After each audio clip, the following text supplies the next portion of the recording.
नमस्कार, मैं हूं शीनम शर्मा। स्वागत है इस बुलेटिन में आपको बड़ी खबर सबसे पहले बताते हैं। रुद्रप्रयाग से इस वक्त की बड़ी खबर आ रही है। महापंथ शिखर ट्रैक पर फंसे 2 ट्रैकर्स। ये बड़ी जानकारी, बड़ी खबर आपको बता दें। केदारनाथ से 6 किलोमीटर आगे है महापंथ शिखर, जहां पर ये फंसे हुए हैं और बंगाल के 10 सदस्यीय दल में गए थे महापंथ शिखर। तबीयत बिगड़ने के कारण 2 ट्रैकर्स फंसे हुए हैं। रेस्क्यू के लिए केदारनाथ रवाना कर दी गई है टीमें। ये बड़ी जानकारी, बड़ी खबर रुद्रप्रयाग से मिल रही है। तो रेस्क्यू के लिए टीमों को रवाना कर दिया गया है। 2 ट्रैकर्स यहां पर फंसे हुए हैं। 6 किलोमीटर आगे महापंथ शिविर है केदारनाथ से, जहां पर ये दोनों ट्रैकर फंसे हुए हैं और 10 सदस्यीय दल था जिसमें ये दोनों ट्रैकर गए थे, जबकि अब ये दोनों यहाँ पर फंसे हुए हैं 6 किलोमीटर आगे केदारनाथ से महापंथ शिखर के, और यहीं पर दोनों ट्रैकर्स फंसे हुए हैं। रुद्रप्रयाग से ये बड़ी जानकारी आपको बता रहे हैं। महापंथ शिखर ट्रैक पर 2 ट्रैकर्स फंसे हुए हैं। तो ट्रैकिंग के लिए गए थे, लेकिन अब उनका संपर्क नहीं हो पा रहा है। उन्हें बचाने की, रेस्क्यू की लगातार कोशिश की जा रही है। केदारनाथ रवाना कर दी गई है टीमें।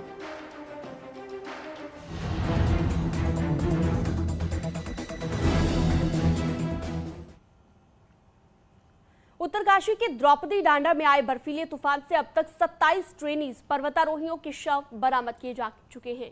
एक ऐसे सफर पर कुछ वक्त पहले न्यूज़ 18 की टीम निकली थी ये जानने के लिए कि जहां ये तूफान आया वहां पर जगहों तक पहुंचने के लिए किस तरह से हालातों से जूझना पड़ता है। बर्फीले तूफान, खतरनाक ग्लेशियर, कच्चे पत्थर जो कभी खिसकना शुरू कर देते हैं, इन सभी चुनौतियों को पार पाते हुए द्रौपदी डांडा जैसी जगह पर पहुंचा जाता है, जहां पर शुरू होता है पर्वतारोहियों का असली इम्तिहान। हमारी ग्राउंड रिपोर्ट में भी आपको कुछ ऐसा ही मंजर देखने को मिलेगा।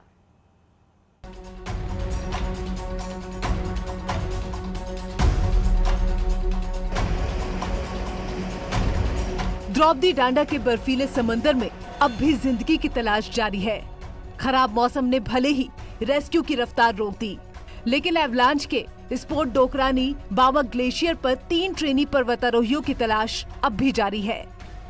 टांडा में एवलांच आने के बाद जो हादसा हुआ था उसको 5 दिन पूरे हो गए। 5वें दिन 7 शवों को रेस्क्यू किया गया है। इस समय हम मातली हेलीपैड पे मौजूद हैं। हम आपको दिखा सकते हैं, ये LH हेलीकॉप्टर है जिसने सुबह 7 शवों को रेस्क्यू करके लाया था। अपडेट इस समय यह है कि सुबह 9 बजे ये हेली 7 शवों को लेके आया था। उसके बाद मौसम खराब रहा और मौसम खराब के बाद बिल्कुल भी हेली द्वारा रेस्क्यू नहीं किया गया और बैक कर दिया गया है हेलीकॉप्टर को।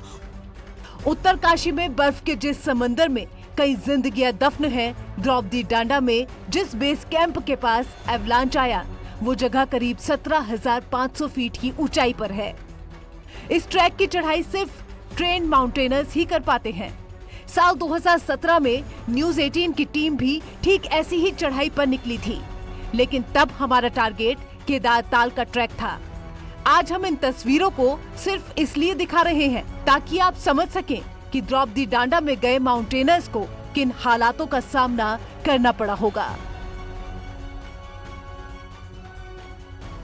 प्रशासन ने एक टीम निम के साथ वन विभाग की एक टीम भेजी जो कि गंगोत्री से केदारताल जाएगी और ये मुआयना करेगी कि क्या आखिर में भरल पे कोई बीमारी फैली है या नहीं, जिसका हम भी एक पार्ट बने हैं। मेरा सहयोगी अनिल नेगी और मैं खुद जाके दिखाएंगे कि क्या आखिर में क्या है ये सच।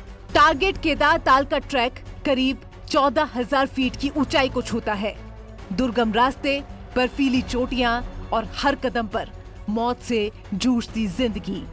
इस सफर पर आपको ठीक वैसी ही तस्वीरें दिखेंगी जैसे हालात द्रौपदी डांडा के बेस कैंप को फतह करने के दौरान आते हैं। हम लोग अभी गंगोत्री धाम में, और गंगोत्री धाम से अब हम निकलेंगे केदारताल की ओर। केदारताल करीब 16,000 फीट के पे है, और क्योंकि आजकल मौसम भी बिल्कुल बर्फबारी है चारों तरफ, आप यहीं से देख सकते हैं गंगोत्री में पूरी ही चारों तरफ से बर्फबारी है। और जिस एल्टीट्यूड पे हम पहुंचेंगे वहां करीब माइनस में टेम्परेचर होगा। द्रौपदी डांडा में हर तरफ बर्फ के पहाड़ हैं। ठीक इसी तरह केदारताल में भी हमें कई फीट बर्फीले मैदानों से होकर गुजरना पड़ा। इसीलिए जरूरी था कि तैयारी दुरुस्त हो। जिस एरिया में हम जाएंगे अपना जो केदार ताल है वहाँ पे में भी हमको 3 से 4 फीट बर्फ़ मिल सकती है। तो उसके लिए क्या क्या हमारी तैयारी होनी चाहिए, क्या क्या हमारा क्लोथिंग वगैरह होना चाहिए, ये क्लोथिंग हमारे पास भी है। ये आप साफ तौर पे देख सकते हैं, क्योंकि अब अगर कहीं हाई एल्टीट्यूड पे जाएं तो ये रक्षक है।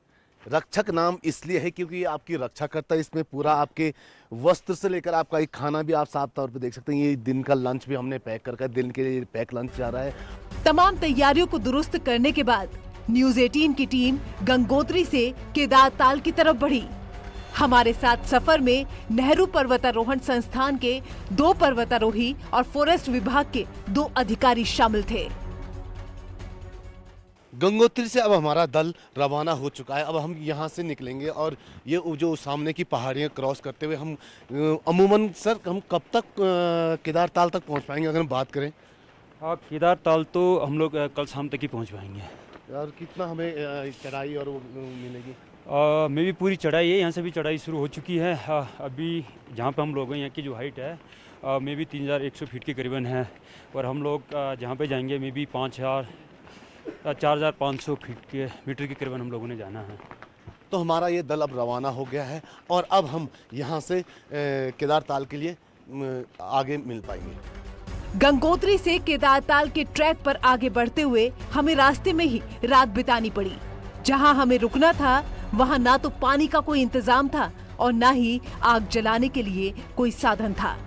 0 से भी नीचे तापमान हमारा इम्तिहान ले रहा था। हमने वहाँ पर क्या किया, एक जो है कॉन्फ्रेंस की है और वहाँ से हमने जो है पूरा एडम सपोर्ट के साथ हम पूरा ऊपर आए हैं। हमने जो है एक बैकअप टीम भी रखी है नीचे गंगोत्री में, ताकि जो भी अगर कोई प्रॉब्लम होती है तो हम यहाँ से जो है हमारे पास जो है यहाँ पर एक जो है साधन भी है, शट भी हमारे पास है, ताकि जो है किसी भी कोई प्रॉब्लम होती है तो हम जो है नीचे जो है बात कर सकते हैं।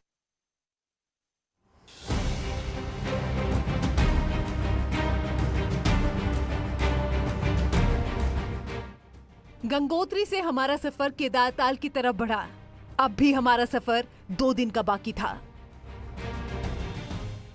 बर्फीले रास्तों पर बढ़ते हुए हमारी टीम के पांव लड़खड़ा रहे थे, लेकिन उस जगह तक पहुंचने की चाहत कम नहीं हुई थी जिसके बारे में स्वर्ग जैसा होने का दावा किया जाता है।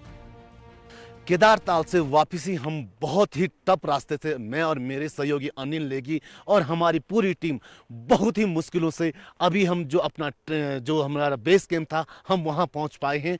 अभी समय हो रहा है करीब 5:30 बजे और हवा इतनी तेज चल रही है कि हम यहाँ पे ढंग से खड़े भी नहीं हो सकते हैं और पूरी ये शीत लहर एक तरफ से हम ये कह सकते हैं। भले मौसम ने पूरे सफर में हमारा साथ तो दिया, लेकिन आज नहीं लग रहा कि ये मौसम आज हमारा साथ देख पाएगा, क्योंकि बादल ऊपर पूरे चारों तरफ से बादल हैं और लगता है कि रात को कहीं ना कहीं हमें और भी दिक्कतें हो सकती हैं। गंगोत्री से केदार ताल की तरफ बढ़ते हुए शीत कंदराओं में तपस्या करते हुए साधुओं को देखकर हम सभी चौंक गए थे। जिस मौसम में एक दिन भी गुजारना मुश्किल हो, वहां भला इतनी आराम से तप में कोई कैसे लीन हो सकता है। कई सन्यासी इन कंदराओं में रहते हैं और यहाँ शीतकाल में भी तपस्या में लीन रहते हैं। हम उन साधुओं और उन सन्यासियों से भी मिलने की पूरी कोशिश करेंगे। बाबा क्या नाम लिखते हैं आप? मेरा नाम बर्फानी बाबा नागा भगीरथ गिरी। भगीरथ गिरी आपका नाम है। बाबा आप पूरे शीतकाल में यहाँ कब से रह रहे हैं और कब से आप यहाँ तपस्या? मेरे को 12 साल हो गए। 12 साल से आप यहीं रहते हैं? तो क्या आप शीतकाल में किस तरीके से आप जब बर्फ ज्यादा बहुत ज्यादा बर्फ क्या करें, बैठे अंदर ही धुना बना सेके बैठे अपने अंदर ही। तो यहाँ पे आप तपस्या करते पूरे? तपस्या करते हैं। तो ऐसे कहीं बाबा यहाँ पे अभी रहते हैं जो शीतकाल में भी यहाँ पूरे 12 महीने तपस्या में लीन रहते हैं। करीब 3 दिन लंबे और जानलेवा सफर के बाद हम केदार ताल पहुंचने में सफल रहे। हमारी किस्मत अच्छी थी कि ट्रैक पर द्रौपदी डांडा जैसे हालात नहीं बने। हालांकि थलेश्वर ग्लेशियर से गुजरते हुए हमारी सांसें थमसी गई थी, लेकिन हिम्मत और जुनून ने हमें रुकने नहीं दिया। गंगोत्री से शुरू हुआ हमारा ये सफर केदार ताल में आज खत्म हुआ। पूरे रास्ते में कई दिक्कतें हमको भी आई, बर्फ ने भी हमारे बाधा बनने की कोशिश की, लेकिन हम अपनी मंजिल को आगे बढ़ते रहे। करीब 6 दिन के सफर के बाद हमारी टीम वापस सकुशल गंगोत्री धाम लौटने में सफल रही। गंगोत्री से नीचे उतरते ही खतरा काफी कम हो जाता है, क्योंकि यहाँ से रिहायशी इलाके शुरू हो जाते हैं। लेकिन इस पूरे सफर में हमें कई बार बर्फीले तूफानों का सामना करना पड़ा, जो हर कदम पर मौत का सामना करा रहा था। ठीक वैसे ही हालात बनते बनते बचे जैसे द्रौपदी डांडा में है। ये सफर जो गंगोत्री से शुरू हुआ था, मेरे साथ NIM फॉरेस्ट और मेरे साथ सबसे बड़ी टीम थी इन बहादुर सिपाहियों की, जिनके कारण हमने गंगोत्री से और केदारताल तक का ये सफर पार किया।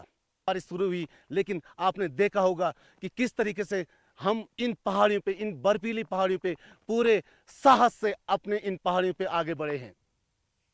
हमने पूरी साहस से, पूरा एडवेंचर से हमने इन पहाड़ियों को फतह किया है। गंगोत्री से केदारताल के लिए शुरू हुआ हमारा ट्रैक वापस गंगोत्री में खत्म हो गया।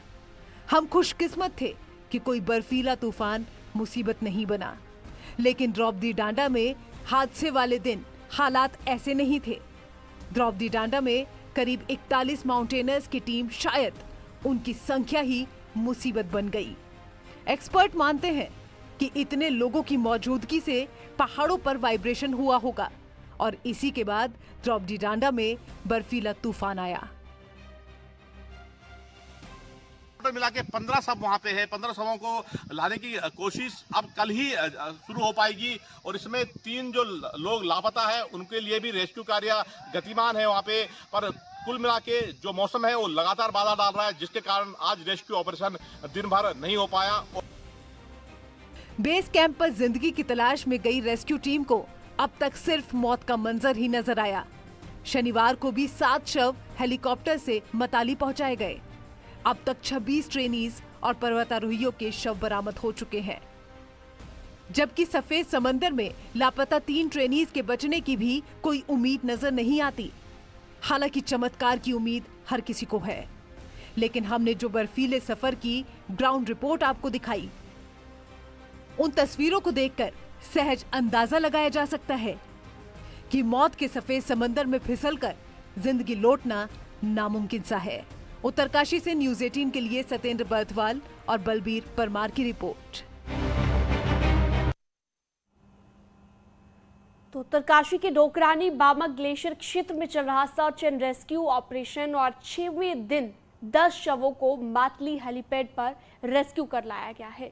3 दिन में अब तक कुल मिलाकर 21 शवों को डोकरानी बामक ग्लेशियर से रेस्क्यू कर परिवार प्रशासन द्वारा पहचान कर ली गई है।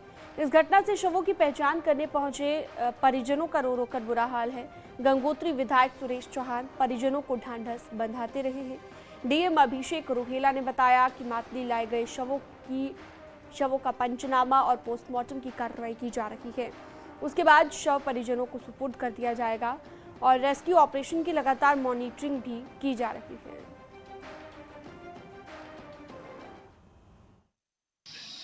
देखिए, ये बहुत बड़ी दुखद घटना है और लोगों ने अपने इकलौते जवान लड़के खोए। तो इस घटना से हम सबको सीख लेनी चाहिए कि भविष्य में इस तरह की घटना ना हो।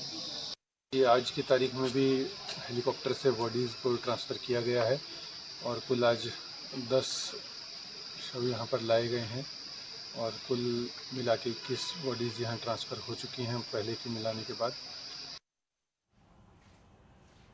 और यहाँ रुकते एक छोटे से ब्रेक के लिए, जल्द लौटेंगे कुछ और खबरों के साथ।